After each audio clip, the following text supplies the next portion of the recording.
Good evening.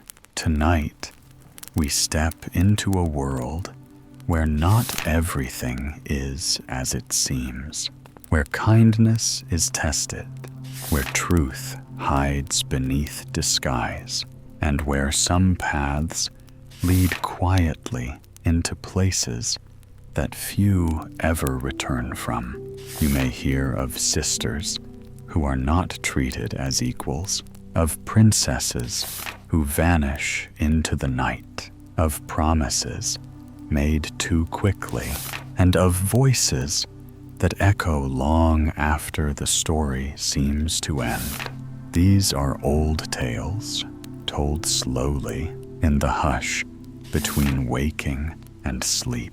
There is no need to follow every turn. Just listen as the night deepens, as your thoughts grow softer, and as each story carries you further away from the day and closer to rest. And now we begin. One eye, two eyes, and three eyes.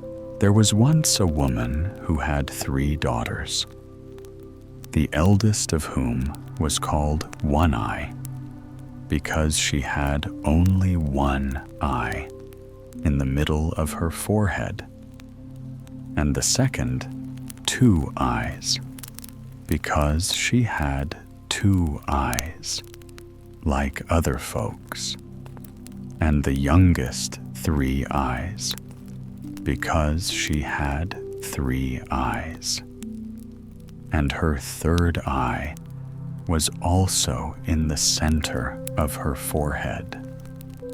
However, as 2 eyes saw just as other human beings did her sisters, and her mother could not endure her, they said to her, "Thou with thy 2 eyes art no better than the common people.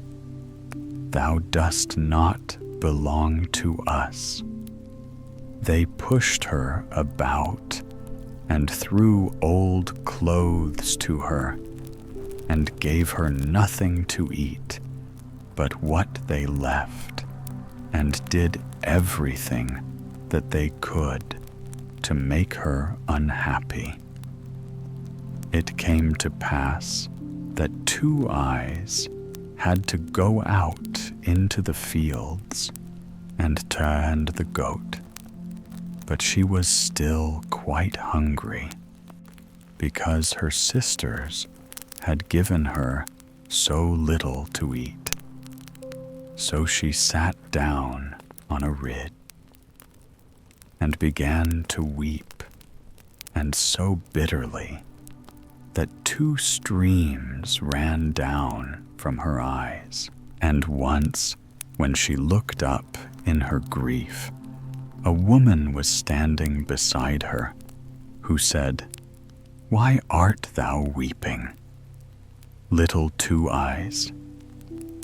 2 Eyes answered, "Have I not reason to weep when I have 2 eyes like other people?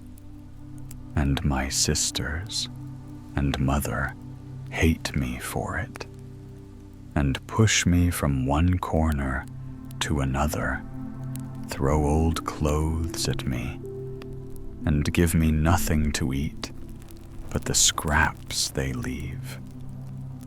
Today they have given me so little that I am still quite hungry." Then the wise woman said, "Wipe away thy tears, 2 eyes, and I will tell thee something to stop thee ever suffering from hunger again. Just say to thy goat, 'Bleat, my little goat, bleat.' Cover the table with something to eat. And then a clean, well-spread little table will stand before thee with the most delicious food upon it, of which thou mayest eat as much as thou art inclined for, and when thou hast had enough, and hast no more need of the little table, just say, Bleat, bleat, my little goat, I pray, and take the table quite away, and then it will vanish again from thy sight. Hereupon the wise woman departed. But Two Eyes thought, I must instantly make a trial, and see if what she said is true, for I am far too hungry. And she said, Bleat, my little goat, bleat. Cover the table with something to eat. And scarcely had she spoken the words, than a little table covered with a white cloth was standing there, and on it was a plate with a knife and fork, and a silver spoon. And the most delicious food was there also, warm and smoking, as if it had just come out of the kitchen. Then Two Eyes said the shortest prayer. She knew, Lord God be with us always. Amen. And helped herself to some food, and enjoyed it.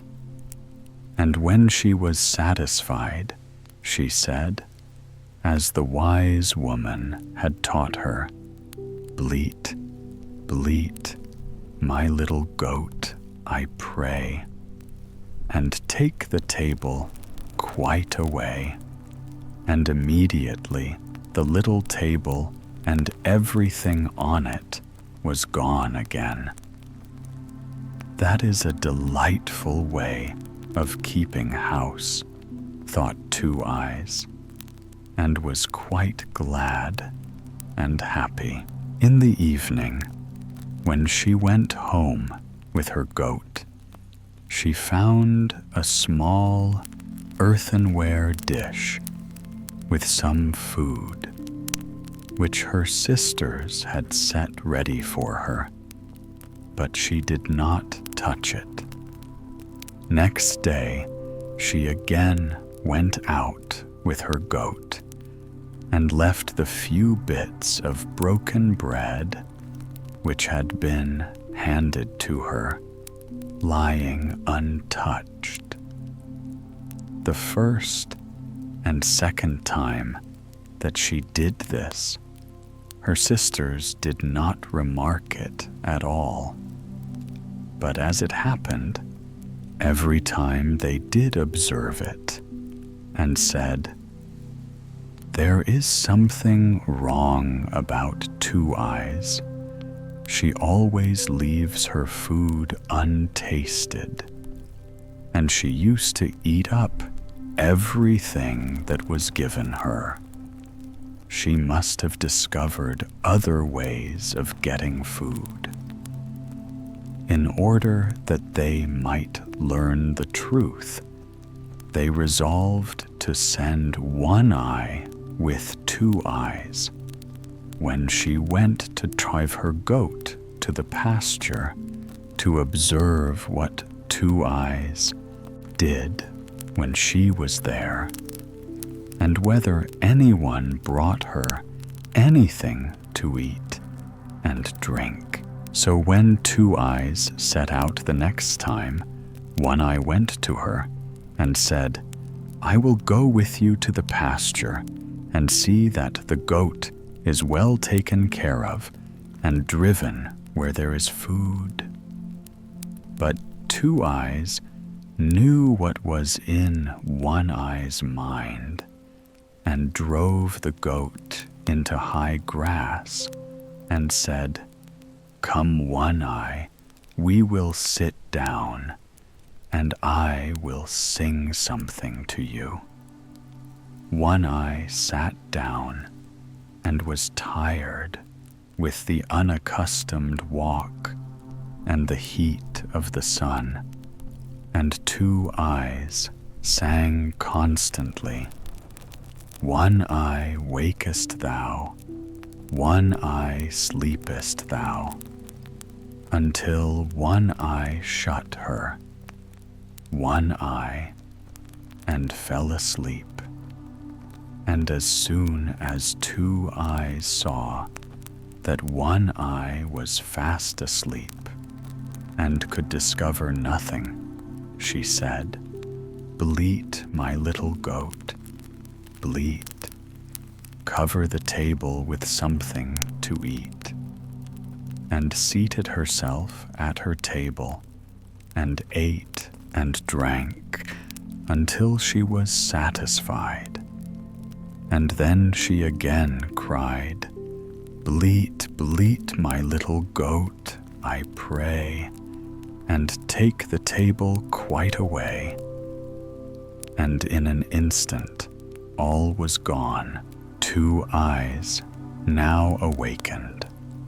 One eye and said, "One eye, you want to take care of the goat and go to sleep while you are doing it. And in the meantime, the goat might run all over the world. Come, let us go home again." So they went home, and again Two Eyes let her little dish stand untouched, and One Eye could not tell her mother why she would not eat it, and to excuse herself said, "I fell asleep when I was out."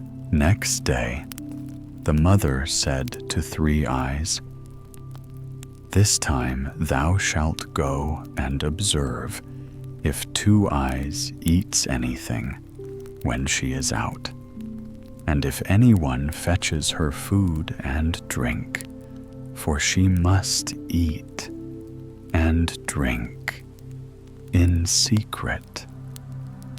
So Three Eyes went to Two Eyes and said, "I will go with you and see if the goat is taken proper care of and driven where there is food."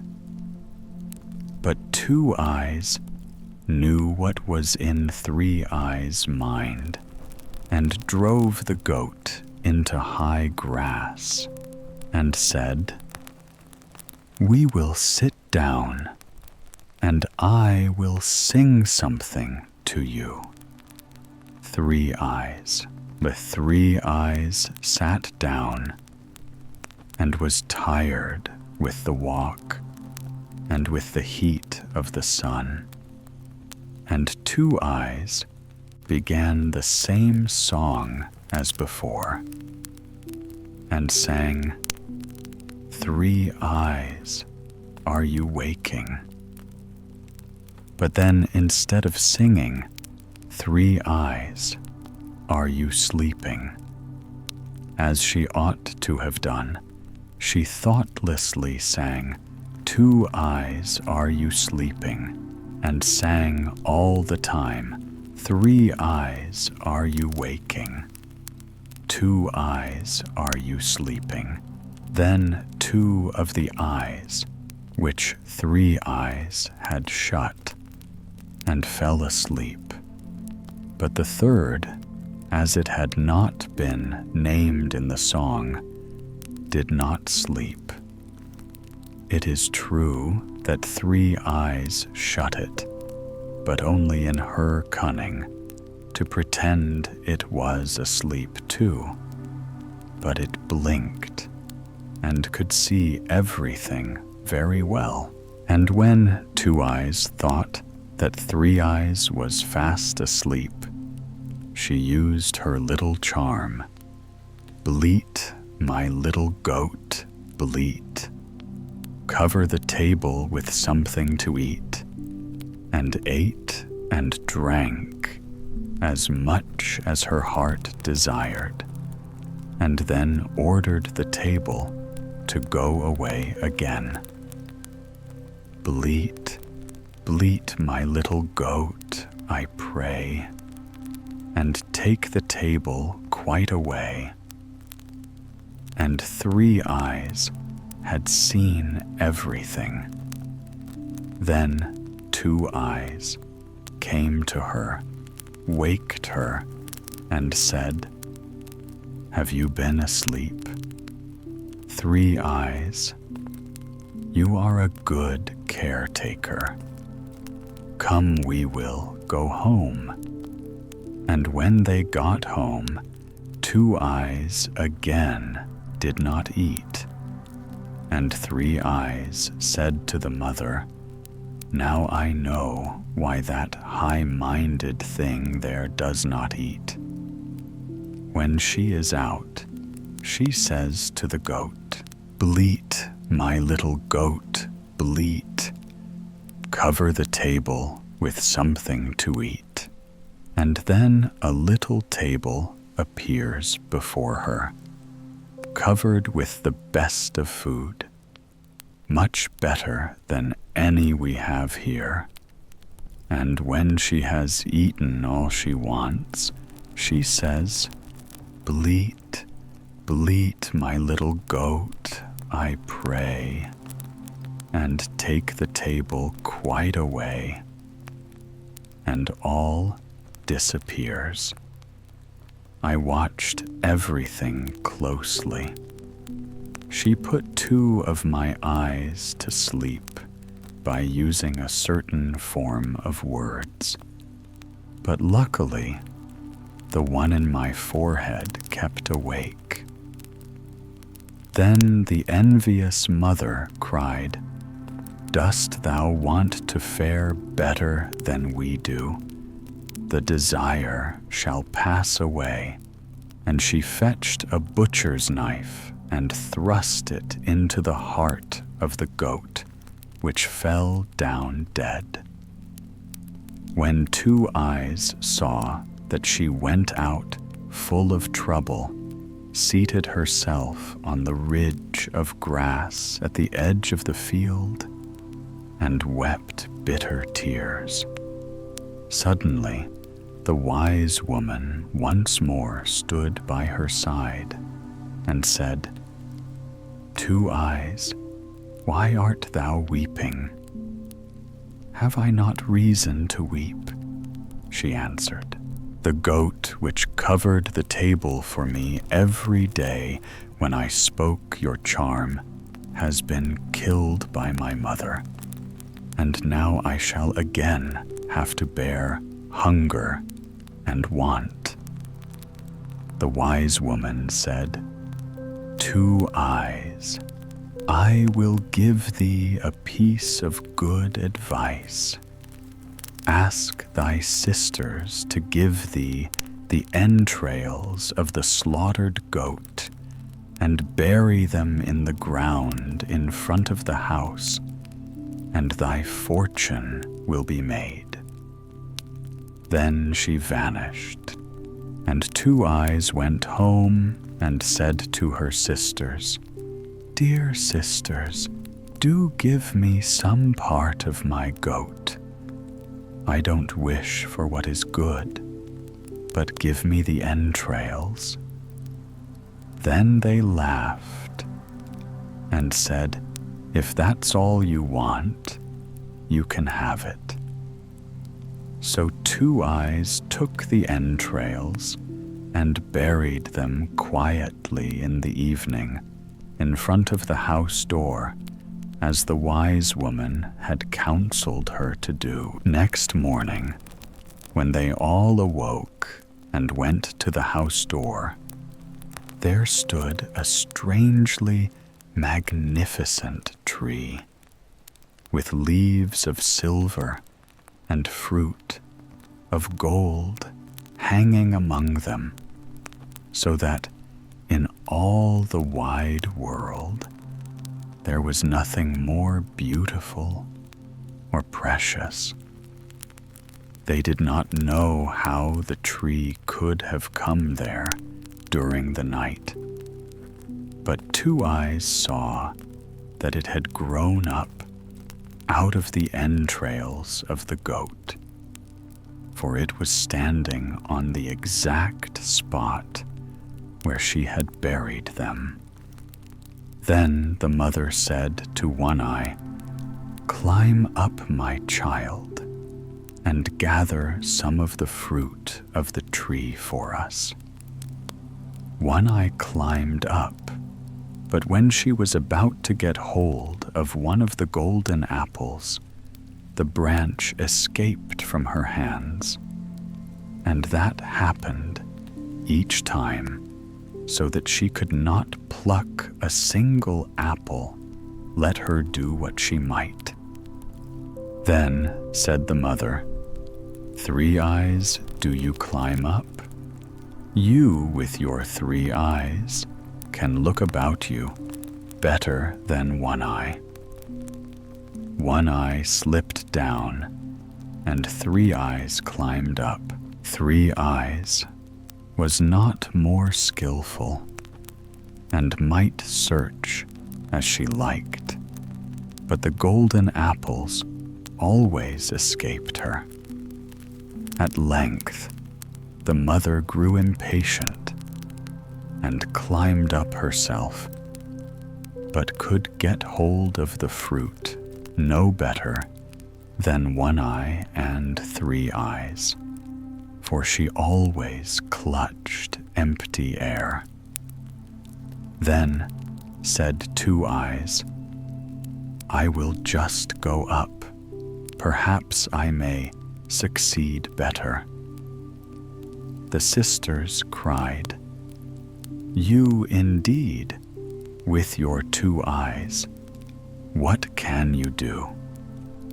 But 2 Eyes climbed up, and the golden apples did get out of her way, but came into her hand of their own accord, so that she could pluck them one after the other, and brought a whole apronful down with her. The mother took them away from her, and instead of treating poor 2 Eyes any better for this, she and One Eye and 3 Eyes were only envious because 2 Eyes alone had been able to get the fruit, and they treated her still more cruelly. It so befell that once, when they were all standing together by the tree, a young knight came up. "Quick, 2 Eyes," cried the 2 sisters, "creep under this and don't disgrace us." And with all speed they turned an empty barrel, which was standing close by the tree over poor 2 Eyes, and they pushed the golden apples, which she had been gathering under it too. When the knight came nearer, he was a handsome lord, who stopped and admired the magnificent gold and silver tree, and said to the 2 sisters, "To whom does this fine tree belong? Anyone who would bestow one branch of it on me might, in return for it, ask whatsoever he desired." Then One Eye and 3 Eyes replied that the tree belonged to them, and that they would give him a branch. They both took great trouble, but they were not able to do it for the branches, and fruit both moved away from them every time. Then said the knight, "It is very strange that the tree should belong to you, and that you should still not be able to break a piece off." They again asserted that the tree was their property. Whilst they were saying so, Two Eyes rolled out a couple of golden apples from under the barrel to the feet of the knight, for she was vexed with One Eye and Three Eyes for not speaking the truth. When the knight saw the apples, he was astonished and asked where they came from. One Eye and Three Eyes answered that they had another sister who was not allowed to show herself, for she had only 2 eyes, like any common person. The knight, however, desired to see her and cried, "Two Eyes, come forth." Then Two Eyes, quite comforted, came from beneath the barrel, and the knight was surprised at her great beauty, and said, "Thou Two Eyes canst certainly break off a branch from the tree for me." "Yes," replied Two Eyes, "that I certainly shall be able to do, for the tree belongs to me." And she climbed up, and with the greatest ease broke off a branch with beautiful silver leaves and golden fruit, and gave it to the knight. Then said the knight, "Two Eyes, what shall I give thee for it?" "Alas," answered Two Eyes, "I suffer from hunger and thirst, grief, and want from early morning till late night. If you would take me with you and deliver me from these things, I should be happy." So the knight lifted Two Eyes onto his horse and took her home with him to his father's castle, and there he gave her beautiful clothes and meat and drink to her heart's content. And as he loved her so much, he married her, and the wedding was solemnized with great rejoicing. When Two Eyes was thus carried away by the handsome knight, her 2 sisters grudged her good fortune in downright earnest. The wonderful tree, however, still remains with us, thought they. And even if we can gather no fruit from it, still everyone will stand still and look at it and come to us and admire it. Who knows what good things may be in store for us? But next morning, the tree had vanished, and all their hopes were at an end. And when Two Eyes looked out of the window of her own little room, to her great delight, it was standing in front of it, and so it had followed her. Two Eyes lived a long time in happiness.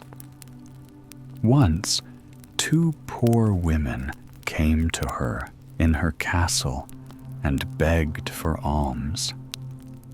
She looked in their faces and recognized her sisters, One Eye and Three Eyes, who had fallen into such poverty that they had to wander about and beg their bread from door to door. Two Eyes, however, made them welcome and was kind to them and took care of them so that they both, with all their hearts, repented the evil that they had done their sister in their youth. The shoes that were danced to pieces. There was once, upon a time, a king who had 12 daughters, each one more beautiful than the other. They all slept together in one chamber, in which their beds stood side by side, and every night when they were in them, the king locked the door and bolted it. But in the morning, when he unlocked the door, he saw that their shoes were worn out with dancing, and no one could find out how that had come to pass. Then the king caused it to be proclaimed that whosoever could discover where they danced at night should choose one of them for his wife and be king after his death, but that whosoever came forward and had not discovered it within 3 days and nights should have forfeited his life. It was not long before a king's son presented himself and offered to undertake the enterprise. He was well received, and in the evening was led into a room adjoining the princess's sleeping chamber. His bed was placed there, and he was to observe where they went and danced. And in order that they might do nothing secretly, or go away to some other place, the door of their room was left open. But the eyelids of the prince grew heavy as lead, and he fell asleep. And when he awoke in the morning, all 12 had been to the dance, for their shoes were standing there with holes in the soles. On the 2nd and 3rd nights, it fell out just the same, and then his head was struck off without mercy. Many others came after this and undertook the enterprise, but all forfeited their lives. Now it came to pass that a poor soldier who had a wound and could serve no longer found himself on the road to the town where the king lived. There he met an old woman who asked him where he was going. "I hardly know myself," answered he, and added in jest, "I had half a mind to discover where the princesses danced their shoes into holes and thus become king." "That is not so difficult," said the old woman. "You must not drink the wine which will be brought to you at night, and must pretend to be sound asleep."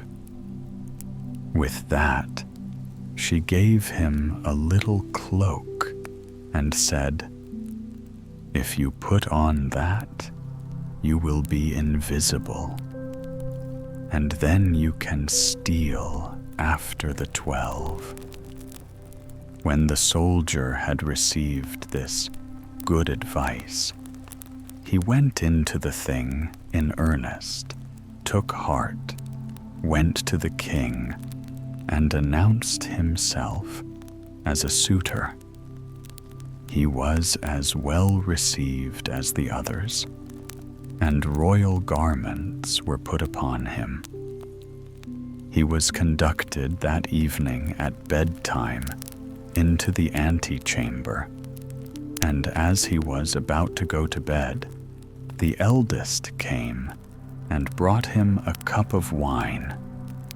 But he had tied a sponge under his chin and let the wine run down into it without drinking a drop. Then he lay down, and when he had lain a while, he began to snore as if in the deepest sleep. The 12 princesses heard that and laughed, and the eldest said he too might as well have saved his life. So, with that, they got up, opened wardrobes, presses, cupboards, and brought out pretty dresses, dressed themselves before the mirrors, sprang about, and rejoiced at the prospect of the dance. Only the youngest said, "I know not how it is. You are very happy, but I feel very strange. Some misfortune is certainly about to befall us." "Thou art a goose who art always frightened," said the eldest. "Hast thou forgotten how many kings' sons have already come here in vain? I had hardly any need to give the soldier a sleeping draught. In any case, the clown would not have awakened." When they were all ready, they looked carefully at the soldier, but he had closed his eyes and did not move or stir, so they felt themselves quite secure. The eldest then went to her bed and tapped it. It immediately sank into the earth, and one after the other, they descended through the opening, the eldest going first. The soldier who had watched everything tarried, no longer put on his little cloak, and went down last with the youngest. Halfway down the steps, he just trod a little on her dressa. She was terrified at that, and cried out, "What is that? Who is pulling my dress?" "Don't be so silly," said the eldest. "You have caught it on a nail." Then they went all the way down, and when they were at the bottom, they were standing in a wonderfully pretty avenue of trees, leaves of which were of silver and shone and glistened. The soldier thought, "I must carry a token away with me," and broke off a twig from one of them, on which the tree cracked with a loud report. The youngest cried out again, "Something is wrong. Did you hear the crack?" But the eldest said, "It is a gun fired for joy, because we have got rid of our prince so quickly." After that, they came into an avenue where all the leaves were of gold, and lastly into a third, where they were of bright diamonds. He broke off a twig from each, which made such a crack each time that the youngest started back in terror, but the eldest still maintained that they were salutes. They went on and came to a great lake, whereon stood 12 little boats, and in every boat sat a handsome prince, all of whom were waiting for the 12, and each took one of them with him, but the soldier seated himself by the youngest. Then her prince said, "I can't tell why the boat is so much heavier today. I shall have to row with all my strength if I am to get it across." "What should cause that?" said the youngest. "But the warm weather. I feel very warm, too." On the opposite side of the lake stood a splendid, brightly lit castle, from whence resounded the joyous music of trumpets and kettle drums. They rowed over. There entered, and each prince danced with the girl he loved. But the soldier danced with them unseen, and when one of them had a cup of wine in her hand, he drank it up so that the cup was empty when she carried it to her mouth. The youngest was alarmed at this, but the eldest always made her be silent. They danced there till 3 o'clock in the morning, when all the shoes were danced into holes, and they were forced to leave off. The princes rowed them back again over the lake, and this time the soldier seated himself by the eldest. On the shore, they took leave of their princes and promised to return the following night. When they reached the stairs, the soldier ran on in front and lay down in his bed. And when the 12 had come up slowly and wearily, he was already snoring so loudly that they could all hear him, and they said, "So far as he is concerned, we are safe." They took off their beautiful dresses, laid them away, put the worn-out shoes under the bed, and lay down. Next morning, the soldier was resolved not to speak, but to watch the wonderful goings-on, and again went with them. Then everything was done just as it had been done the first time, and each time they danced until their shoes were worn to pieces. But the third time he took a cup away with him as a token.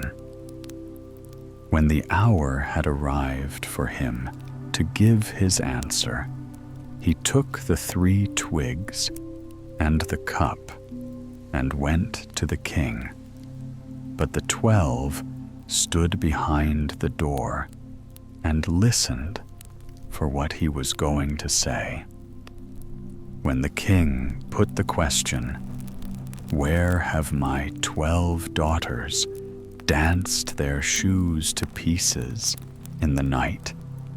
he answered, "In an underground castle with 12 princes," and related how it had come to pass and brought out the tokens. The king then summoned his daughters and asked them if the soldier had told the truth. And when they saw that they were betrayed, and that falsehood would be of no avail, they were obliged to confess all. Thereupon the king asked which of them he would have to wife. He answered, "I am no longer young, so give me the eldest." Then the wedding was celebrated on the self-same day and the kingdom was promised him after the king's death. But the princes were bewitched for as many days as they had danced nights with the 12. The White Bride and the Black One. Once upon a time, a woman went wandering with her daughter and her stepdaughter across the wide open fields where the grass was high and the sun beat down. They were cutting fodder for the cattle when along the dusty path there came a poor man walking slowly towards them. His clothes were patched, his sandals worn thin, and his face was lined with hunger and hardship. Yet it was no beggar they beheld, but the Lord himself, who had chosen to walk upon the earth in humble form. He greeted them and said gently, "Which is the way into the village?" The mother frowned and would not look at him. "If you wish to know," she answered sharply, "seek it for yourself." Her daughter tossed her head with disdain and added cruelly, "If you are afraid of losing your way, then hire a guide, for I will not show you." But the stepdaughter, whose heart was pure, laid down her bundle of grass, came forward, and said with kindness, "Poor man, I will take you there. Come with me, and I shall guide you." Then the Lord turned his face away in anger from the hard-hearted mother and her daughter, and he said, "As black as night and as hideous as sin, so shall ye both become." And instantly their faces darkened and their beauty withered until they were ugly beyond words. But to the stepdaughter he was gracious. He walked beside her, and when they were near the village, he blessed her, saying, "Choose 3 things for thyself, and I shall grant them to thee." The maiden bowed low and spoke, "First, I wish to be fair and beautiful, shining like the sun at dawn." At once her skin gleamed white, and her face became radiant as morning light. Secondly, she said, "I wish for a purse of money that shall never be empty." The Lord placed such a purse in her hands, heavy with gold. And third, said the girl softly, "I wish that when my time comes, I may dwell in the eternal kingdom of heaven." And this also he promised her. Then the Lord vanished from her sight, and the maiden went home. When the stepmother and her daughter beheld her beauty and her blessings, envy like poison grew in their hearts. They plotted day and night how they might harm her.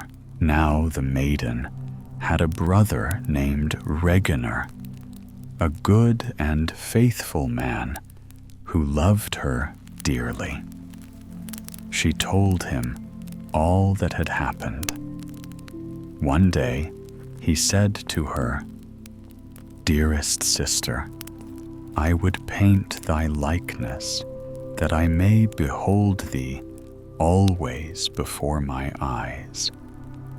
For my love for thee is so great. The maiden agreed, but warned him, let no one else see it. I beseech thee. So Reginer painted her portrait, fair as the sun, and gentle as dawn, and hung it in his chamber. But Reginer was no common man. He served as coachman in the palace of the king.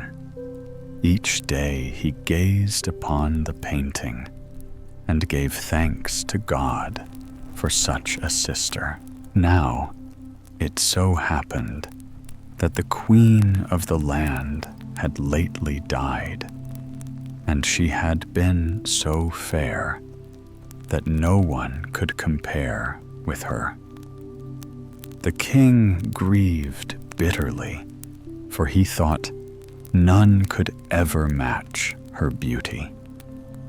Yet the courtiers noticed that Regina gazed daily at a portrait, and jealousy moved them to whisper to the king.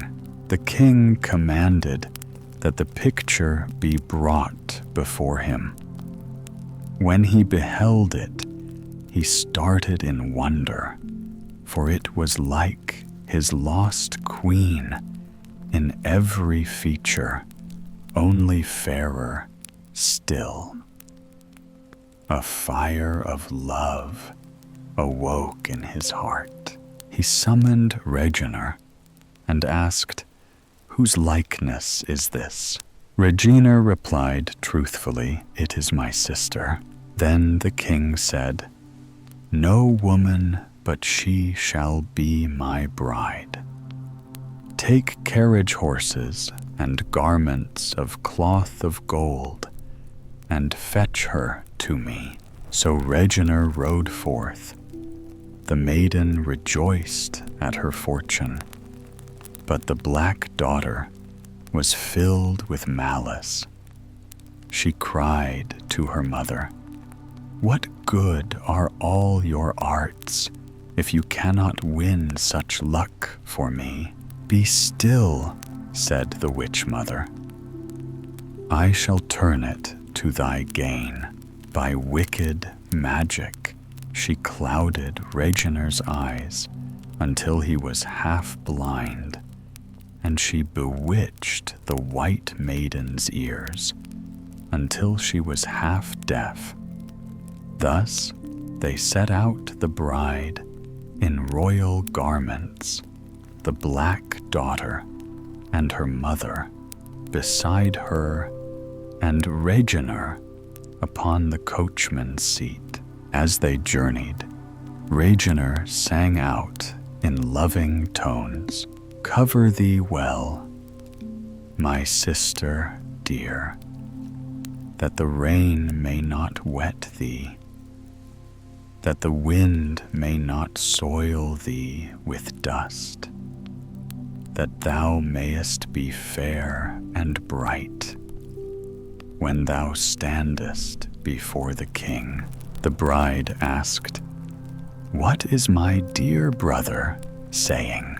The old witch answered slyly, he bids thee give thy golden robe to thy sister. So the maiden obeyed, and the black daughter arrayed herself in the shining gown, while the true bride was given only a ragged gray smock. Again, Regina called the same words, and again the maiden asked. The old witch lied, saying, he bids thee give thy golden hood to thy sister. So the bride gave it, and her hair was left uncovered to the wind. A third time Reginer sang, and the stepmother said, he bids thee lean from the carriage and look forth. But they were crossing a bridge over deep water. As soon as the maiden leaned out, the stepmother and her daughter pushed her over. She fell, and the waters closed above her.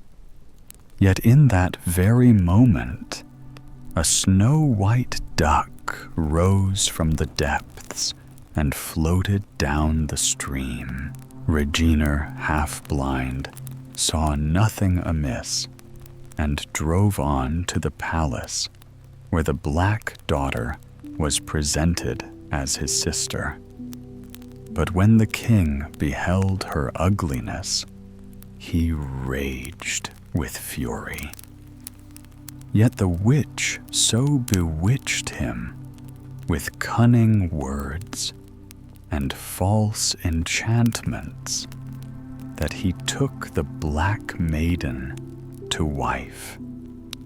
And Regina was cast into a pit filled with serpents and adders. Now listen. One evening, as the false bride sat on the king's knee, a white duck swam up the kitchen gutter. It spoke to the kitchen boy, "Boy, kindle me a fire that I may warm my feathers." The boy obeyed. The duck sat by the hearth, shook her feathers, and asked, "What is my brother, Regina, doing?" "He lies imprisoned in the pit of snakes," answered the boy. "And what is the black witch doing?" "She is seated with the king and loved by him," said the boy. "God have mercy on him," sighed the duck, and swam away. The next night she came again, and the third night as well, asking the same questions. At last the boy told the king. The king resolved to see for himself. On the third night, he hid by the hearth. When the duck came and asked her questions, he drew his sword and cut off her head. Instantly, the white duck was gone, and there stood before him a maiden of surpassing beauty, fair as the picture painted by Regina. The king rejoiced, clothed her in splendid garments, and she told him all that had befallen her, the treachery of her stepmother, the falsehood of the black maiden, and her own enchantment. Her first plea was for her brother to be freed. The king granted it at once, and Regina was lifted from the pit, weak but alive. Then the king summoned the witch and her daughter, and asked, "What punishment does she deserve who betrays the innocent, casts her into water, and steals her place?" The witch, blinded by her own malice, replied, "Such a one should be stripped, thrust into a barrel, set with nails, and dragged by a horse over the wide world. So shall it be said, the king." And it was done to the witch and her daughter. But the fair maiden was made queen, and Regina was richly rewarded and raised to high honor. And thus virtue was crowned, and wickedness met its rightful end. Fair Katrinelje and Pif Paf-Poltrie. Once upon a time, there lived a curious little fellow by the name of Pif-Paf-Poltrie. He was a wanderer by trade, quick of speech, light of foot, and bold of heart. One morning, when the sun had scarcely lifted the mists from the meadows, he set out with a single thought in his mind. He wished to marry fair Katrinelje, the daughter of Father Hollenthe. So he went straightway to the house, where the shutters were still half closed, and the cock crowed thrice upon the roof. Standing at the gate, he knocked and cried aloud, "Good day, Father Hollenthe." From within came the gruff voice of the master of the house. "Many thanks, Pif-Paf-Poltrie. What seek you so early?" And the suitor replied, "May I be allowed to have your daughter?" Father Hollenthe stroked his beard thoughtful and slow, and said, "Oh yes, it may be so, if Mother Malcho, brother high and mighty, sister Käsetraut, and fair Katrinelje herself are willing, then you may have her." "Where is Mother Malcho?" then asked Pif-Paf-Poltrie eagerly. "She is in the cow house, milking the red-spotted cow," answered Father Hollenthe. So off he went, past the orchard, and into the cow house, where Mother Malcho bent low with her milking pail. "Good day, Mother Malcho," he called. "Many thanks, Pif-Paf-Poltrie," said she, wiping the foam of milk from her hands. "May I be allowed to have your daughter?" asked the suitor. Mother Malcho laughed a little and replied, "Oh yes, it may be so, if Father Hollenthe, brother high and mighty, sister Käsetraut, and fair Katrinelje are willing, then you may have her." "Where is brother high and mighty?" asked he. "He is in the chamber, chopping wood upon the block," she told him. So Pif-Paf-Poltrie went to the chamber, and there was brother high and mighty, swinging his axe mightily. "Good day, brother high and mighty. Many thanks, Pif-Paf-Poltrie," said the brother, pausing in his work. "May I be allowed to have your sister?" "Oh yes," said brother high and mighty, "if Father Hollenthe, Mother Malcho, sister Käsetraut, and fair Katrinelje are willing, you may have her." "Where is sister Käsetraut?" then asked the suitor. "She is in the garden, cutting cabbages, green and white," answered the brother. Off went Pif-Paf-Poltrie again into the garden rows, where sister Käsetraut bent with her knife among the cabbages.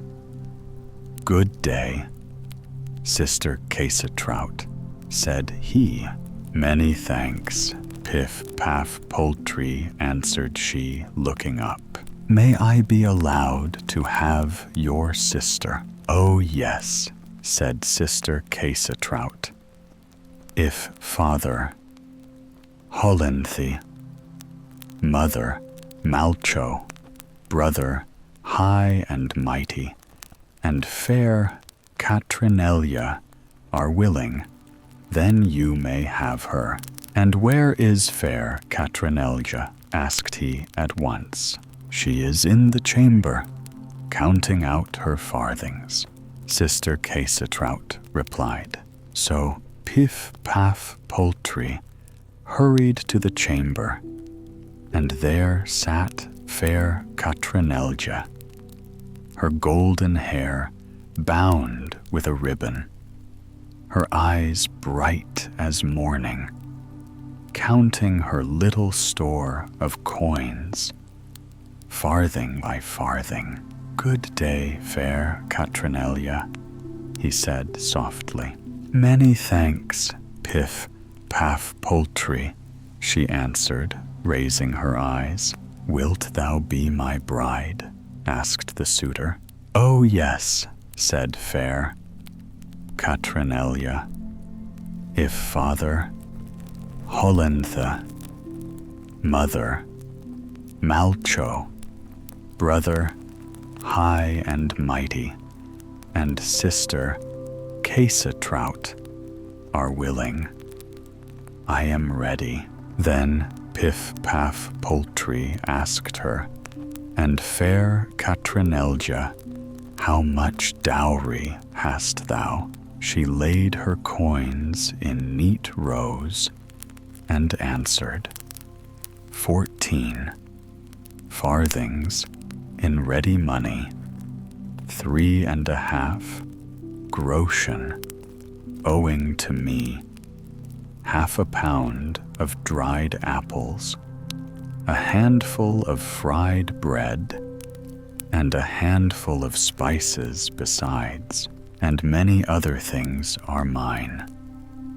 Have I not a dowry? Fine. But Katrinelje was curious too, and so she asked Pif-Paf-Poltrie, "What is thy trade? Art thou a tailor?" "Something better," said he proudly. "A shoemaker, something better. A husbandman, plowing the field, something better. Still, a joiner, working with wood, something better. A smith who forges iron, something better. A miller, grinding corn, something better. Perhaps a broom maker," said she at last, with a sly smile. "Yes, that is what I am," cried Pif-Paf-Poltrie, clapping his hands. "Is it not a fine trade?" And so the tale tells us that fair Katrinelje, with her farthings, her dried apples, her handful of bread and spices, and her dowry of cheerful willingness, was promised to Pif-Paf-Poltrie, the broom maker, who thought himself better than tailor, shoemaker, husbandman, joiner, smith, or miller. And if the two were content, then content they remained. And whether they lived happily ever after, the story does not say, but it is certain that their names are still sung in the old rhymes of the countryside. The three black princesses in the faraway lands of East India. Calamity befell the people, for a cruel enemy had encircled the city and swore he would not depart until he had wrested from them 600 bright silver dollars. Fear spread through every house and every hearth, until at last the townsfolk in their distress sent heralds beating drums through every street and market. The proclamation rang out, "Whosoever shall procure the demanded ransom shall be raised above all others, and made burgomaster of this town. Now in that place lived a poor fisherman, who daily cast his nets upon the wide lake. He had little wealth, but a single son, his faithful companion on the water. Misfortune came swiftly, for the enemy seized the boy, carried him off, and mocking the father's sorrow, placed $600 in his hand in exchange for the lad. With heavy heart, but firm resolve, the fisherman brought the ransom to the town's great men. The enemy, satisfied, lifted their siege and vanished over the hills. And so, according to their own decree, the townsfolk set the fisherman in the high seat of burgomaster, but they also commanded with iron law that whosoever addressed him without saying Mr. Burgomaster should surely die upon the gallows. Meanwhile, the fisherman's son, by fortune or fate, escaped from his captors. Wandering long and far, he came at last to a wild forest upon a lofty mountain. There before his very eyes, the mountain opened as though by sorcery, and within he beheld a grand, enchanted castle. The halls were vast and solemn, and every table, every chair, every bench was hung in deepest black. Presently, 3 young princesses appeared, their gowns also of mourning, black, their faces pale, save for a small touch of white upon each cheek. They spoke to him kindly, saying, "Be not afraid, stranger. We mean thee no harm. Indeed, thou alone canst deliver us from this spell." The youth, eager and bold of heart, answered, "Gladly would I aid you, if I but knew the way." Then they revealed their strange command.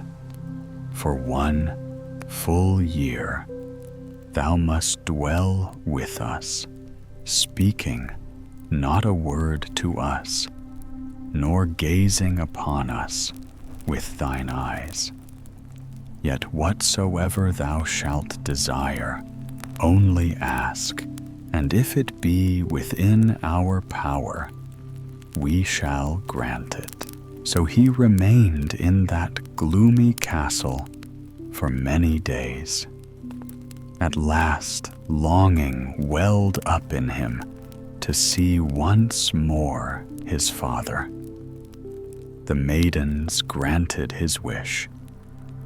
"Go then," said they, "but take with thee this purse, which is ever full of money, and this coat, which is no common garment. Yet mark well, within 1 week thou must return." No sooner had he clothed himself than he was borne through the air and set down in East India. Yet when he sought his father at the humble fisherman's hut, it was gone, and the people told him sternly, "Call him not fisherman, or the gallows shall be thy reward." At last he found his father, now splendid in burgomaster's robes, and cried, "Father Fisherman, how camest thou here in such state?" Alarmed, the man whispered, "Child, speak not so. If the town's rulers hear it, thou wilt hang." But the boy persisted, unheeding, until indeed he was dragged before the judgment seat and condemned to die. Upon the gallows he begged grant me but one request: let me go once more to the old hut of the fishermen.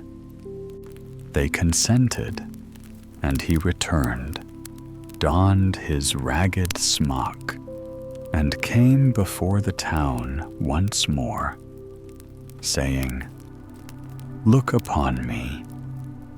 Am I not the son of the poor fisherman who in this very garb earned bread for his parents?" Then his father's eyes were opened, and he knew him again, and fell upon his neck, begging forgiveness, and took him home with joy. There the son told all that had befallen him, the mountain that opened the black-draped castle, the 3 princesses bound by a dreadful spell. His mother, trembling, warned him, "Such enchantments are not to be trifled with. Take holy water, boil it, and sprinkle it upon their faces, so shalt thou break their darkness." So the son returned, but fear gnawed at him. At night, while the maidens slept, he crept to their chamber and sprinkled the boiling water upon them. At once, their faces turned half white, half black. Then the 3 princesses leapt up, their eyes burning with fury. "Accursed one," they cried, "because of thee, our deliverance is lost forever. No man born upon the earth, nor ever to be born, may set us free. Our 3 brothers, bound by 7 chains, shall come, and they shall tear thee limb from limb." Then arose a dreadful shrieking throughout the castle. In terror, the youth fled, leaping from a high window, and in his fall, he broke his leg. Behind him, the castle shook, groaned, and sank into the earth. The mountain closed once more, and none could ever tell where that enchanted place had stood.